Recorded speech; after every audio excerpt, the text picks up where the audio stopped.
Hi ಎಲ್ಲರಿಗೂ. ಇವತ್ತು ಸಾಯಂಕಾಲ ಟೀಗೆ ಚಟ್ಟಂಬಡೆ ಮಾಡಬೇಕು ಅಂತ ಇದ್ದೀನಿ. ಹಾಗೆ ಅದರ ರೆಸಿಪಿನ ನಾನು ನಿಮ್ಮ ಜೊತೆ ಶೇರ್ ಮಾಡ್ತೀನಿ. ಇದು ಮಳೆಗಾಲದಲ್ಲೆಲ್ಲ ಒಳ್ಳೆದಾಗ್ತದೆ ಸಾಯಂಕಾಲ ಟೀಗೆ ತಿನ್ಲಿಕ್ಕೆ. ಇವತ್ತು ಮಳೆ ಇಲ್ಲ, ಆದ್ರೆ ಕೂಡ ಇದನ್ನೊಮ್ಮೆ ಮಾಡುವ ಅಂತ ಮನಸ್ಸಾಯ್ತು. ಹಾಗೆ ನಿಮ್ಮ ಜೊತೆ ಈ ರೆಸಿಪಿನ ನಾನು ಶೇರ್ ಮಾಡ್ತೀನಿ.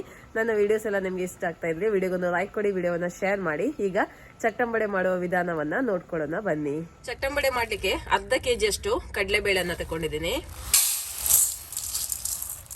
ಅಂದ್ರೆ ಸುಮಾರು 2 ಕಪ್, 1/4 ಕಪ್ ಅಷ್ಟು ಉದ್ದಿನ ಬೇಳೆ. ಈಗ ಇದನ್ನ ಚೆನ್ನಾಗಿ ನೀರಲ್ಲಿ ತೊಳಿಬೇಕು.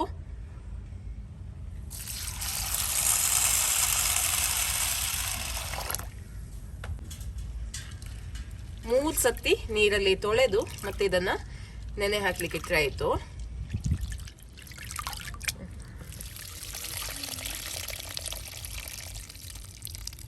ಓಕೆ, ಇನ್ನಿದು 2 ಗಂಟೆ ಈ ರೀತಿ ಒಳ್ಳೆ ರೀತಿಯಲ್ಲಿ ನೆನೆಲಿ. 2 ಗಂಟೆ ಆದ ನಂತರ ಏನ್ ಮಾಡೋದು ಅಂತ ನೋಡುವ.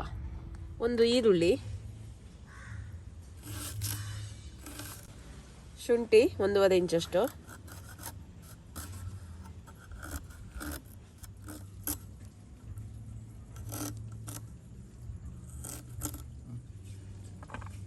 ಹಸಿಮೆಣಸಿನಕಾಯಿ 3 ತಗೊಂಡಿದ್ದೀನಿ,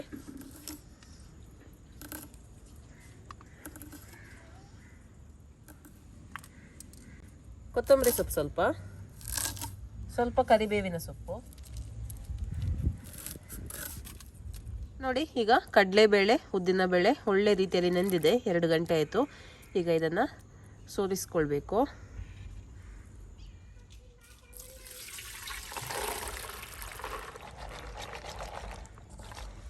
ಬೇಳೆಯನ್ನು ಕಡೆದುಕೊಳ್ಳುವ, ನೈಸ್ ಮಾಡಲಿಕ್ಕಿಲ್ಲ, ತರಿಯಾಗಿ ಇದನ್ನು ಕಡೆದುಕೊಳ್ಬೇಕು. ತುಂಬ ನೈಸ್ ಮಾಡಿದ್ರೆ ಒಳ್ಳೇದಾಗೋದಿಲ್ಲ, ಇದು ಬಾಯಿಗೆ ಸಿಕ್ಕಬೇಕು. ನಾನೆಲ್ಲ ಒಟ್ಟಿಗೆ ಮಾಡ್ತಾ ಇದ್ದೀನಿ, ಸ್ವಲ್ಪ ಇರೋದಲ್ಲ. ನೀರೆಲ್ಲ ಅಂತ ಹಾಕ್ಲಿಕ್ಕಿಲ್ಲ, ಹೀಗೇನೆ ಸ್ವಲ್ಪ ಹೊತ್ತು ರುಬ್ಬಿದ್ರೆ ಸಾಕು.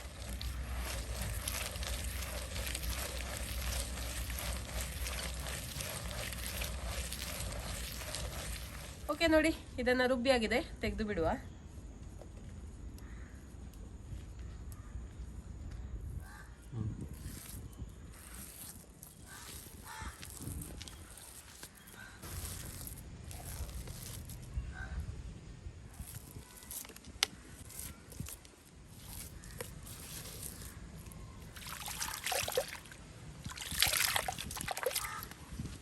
ಈಗ ಇದಕ್ಕೆ ಕಟ್ ಮಾಡಿರುವಂಥ ಈರುಳ್ಳಿ, ಮೆಣಸು, ಕರಿಬೇವಿನ ಸೊಪ್ಪು, ಶುಂಠಿ, ಕೊತ್ತಂಬರಿ ಸೊಪ್ಪೆಲ್ಲ ಹಾಕಿಕೊಳ್ಳುವ.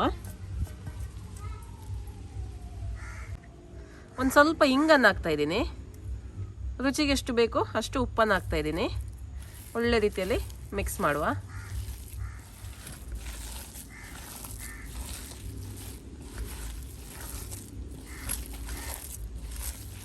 ಇನ್ನು ಚಟ್ಟಂಬಡೆಯನ್ನ ಮಾಡಿದ್ರೆ ಆಯಿತು.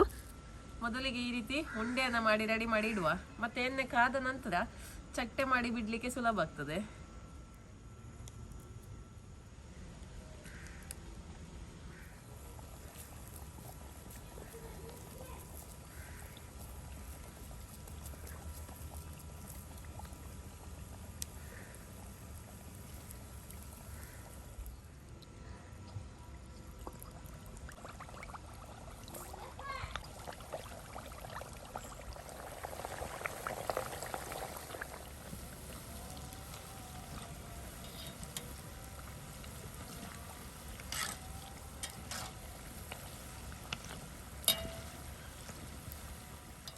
ನೋಡಿ, ಒಳ್ಳೆ ರೀತಿಯಲ್ಲಿ ಫ್ರೈ ಆಗಿದೆ, ತೆಗೆದು ಬಿಡುವ.